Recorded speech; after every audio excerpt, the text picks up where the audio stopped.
근 몇 년간 오피스텔은 DSR 규제로 대출이 많이 나오지도 않고 또한 실거주로 확인이 되면 주택으로 인정이 되어서 세금의 중과가 있었습니다. 그런데 이 두 가지 부분이 크게 개선될 것으로 보입니다.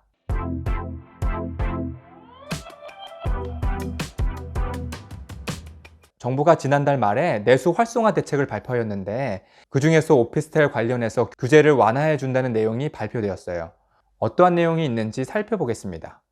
참고로 링크에 내수 활성화 대책 PDF 파일을 올려놓았으니까 필요하신 분은 받으셔서 오피스텔 외에 다른 추진 과제들도 있으니 도움되시기 바랍니다.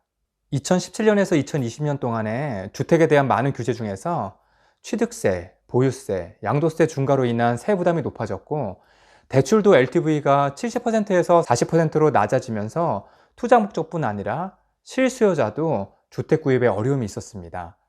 그러니까 세금 중과에다가 대출까지 적게 나와서 거래가 참 힘든 구조였어요. 그래서 주택으로 분류가 되지 않은 오피스텔에 수요가 많이 몰렸었는데 기억하시는 분들이 있으시겠지만 살 때는 문제가 되지 않았어요. 그런데 실제 사용을 하면서 상업용이 아닌 주택으로 실사용이 된다면 주택으로 적용을 받게 되면서 세금 중과를 받아 이러지도 못하고 저러지도 못하는 상황이 되었습니다. 임차인이 전입신고를 하게 되면 자연스럽게 주거가 확인되어지고 주택으로 인정되어서 세금 혜택을 못 받게 되다 보니까 임대인 입장에서는 운영이 참 어려웠습니다.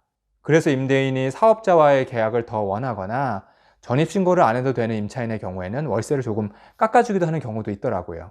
그런데 이번 대책을 보니까 주거용도 확인된 오피스텔에 대한 주택수 산입에 따른 세부담 문제는 근본적 중과제도 개편을 통해 구조적으로 차단이라고 명시하였습니다.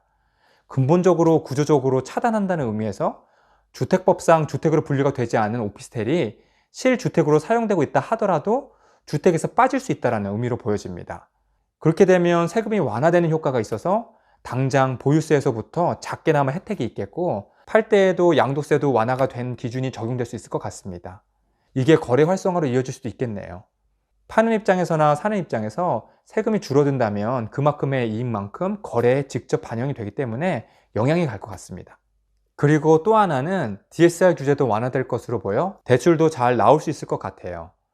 개선 내용을 보면 DSR 산정 시 일시상환 대출의 만기는 그대로 8년을 적용하지만 분할상환 대출은 실제 약전 만기 적용이라는 것에서 일반 아파트와 같은 주택과 같이 만기를 20년에서 30년으로 한다면 거의 동일한 DSR 적용이 가능해져서 대출이 더 잘 나올 것으로 보입니다. 물론 이 개선안이 시행이 되고 실제로 은행권에서 어떻게 적용해 주는가 하는 부분이 남아있지만 분명 대출은 좋아질 것 같아요. 문서를 보시면 조만간 5월 초에 개선한다고 하는데 이번 대책안에 명시된 대로 잘 시행이 되어서 오피스텔을 보유하고 계신 분들이나 실수요자분들, 투자를 생각해 보시는 분들 모두에게 실제적인 도움이 되셨으면 정말 좋겠습니다. 그럼 조만간에 더 좋은 영상으로 올려드리겠습니다. 감사합니다. 조금이라도 도움이 되셨나요? 구독과 좋아요는 다음 영상을 만드는 것에 큰 도움이 됩니다. 지속해서 좋은 영상 올려드리겠습니다. 감사합니다.